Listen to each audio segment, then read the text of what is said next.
Hi, it's Dave Gammon here, the Basingstoke Business Coach.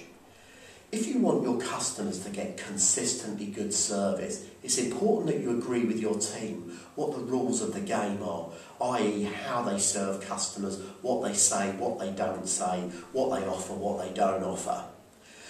Now, I found the best way to set these rules is to get your team around and have had some donuts and some pizza or something and talk about what the rules are.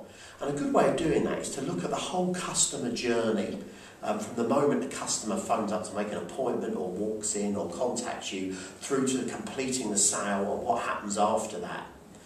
I did some work with a hairdresser in Basingstoke and we got their team together. And what I found really interesting was the team were far more strict on the rules than the owner had thought that they would be.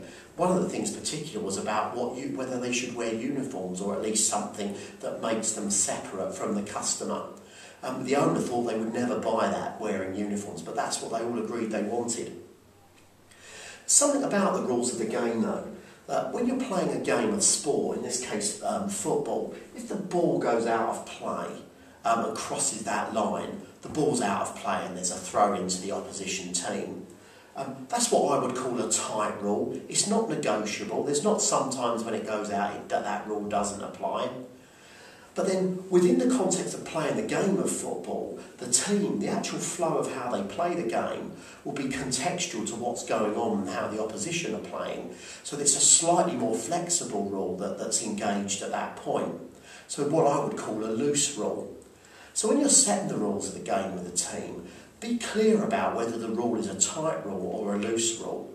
Because the more tight rules you have, the more consistent service you'll deliver to your customers.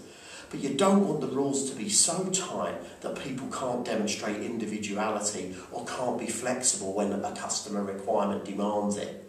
So just make sure every rule that you set has a tight or loose sort of flag attached to it so people know what's negotiable and what's not negotiable. Have a great week. See you soon.